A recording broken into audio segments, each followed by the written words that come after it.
Hi there, CJ Jenkins. I have an exciting evening event happening here in my backyard in Auburn, California at Lake of the Pines. This is the first backyard concert of 2022. We have a little welcome sign here for our folks when they do come in to see the concert in our backyard. We're starting at 6:30 at night and we're finishing just before the sun sets. So our concert is called Sundown Solos. We have 5 different performers performing from that 6:30 to about 8:15. We have an action-packed performances of these 5 different flavors, different ages, different styles of music. And so we are inviting our friends and our neighbors to this event in our backyard. It is absolutely free. It is something that I'm producing for the neighborhood.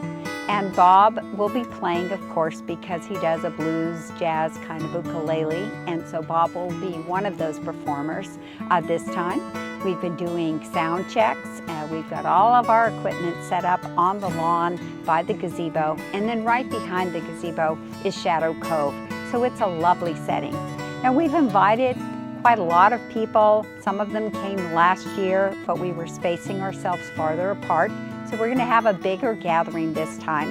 People are welcome to bring their own chairs, blankets, their own drinks and snacks to eat. And we are really looking forward to having a wonderful time with our neighborhood, with some great music in a lovely setting on the lake at Lake of the Pines. Many of the folks came early to visit with everybody in the neighborhood and to see their friends and set up their chairs. Now the purpose of these solo concerts, this Sundown solo concert, is for not only to entertain the neighbors and our friends, but it's also for the musicians to have an excellent audience that's there in a concert setting to listen to every word that they sing. And so we have provided an optimum setting for our musicians, our local musicians around here. Speaking of locals, we have Fred and Diane Freeberg. They live, well, just around the corner. And Diane and Fred sang us 3 songs. My favorite one was Norwegian Wood. And then after that, Fred helped on the soundboard for all of the musicians, which I really appreciate. Now coming up is my favorite musician, Bob Jenkins. Bob plays a grand tenor ukulele, and he brought us to tears with a song called On a Bus to St. Cloud, Minnesota. Then after that, he did a rendition of Leonard Cohen's Dance Me to the End of Love. Next came Brian Conroy.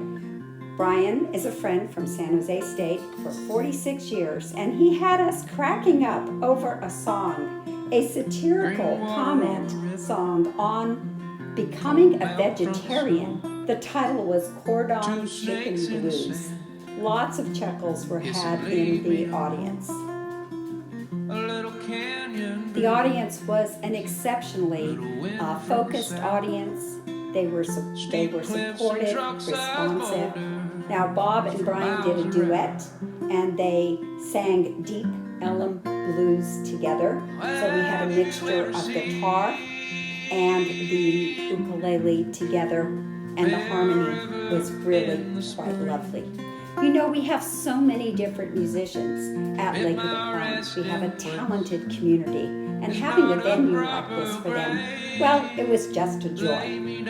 Next, we're going to be moving on to a Bear River graduate. And this Bear River graduate has his own band. He's the lead guitarist in it. And Brendan Lee came and did solos for us. First, he sang Vienna Waits for You and 2 of his original songs. Then Fred came back up, Fred Freeberg, and did an instrumental for us. That instrumental is While My Guitar Gently Weeps. It was a lovely, lovely day, perfect temperature, peaceful evening, just a perfect setting for a concert. Next, Nick Foster from Colfax sang his original song, Bear River, which was a big hit. You can hear it in the background of this tape that we have rolling. Nick also sang us a song about his motorcycle and also a breakup song. And he was very well received. He played the harmonica and guitar. And Nick said he appreciated the audience being so focused. And we enjoyed Nick's work. In fact, you can pick up Nick's work on iTunes or YouTube. Next, Bob and I are saying thank you to our performers and thank you to the audience. It was a lovely concert. People stayed after to mingle, to visit, and they were so appreciative of the performers' work. In fact, there were quite a few donations toward the musicians, and we were proud that we could thank them for all of their efforts and all of their talent that they have shared with us at our Sundown Solo Backyard Concert.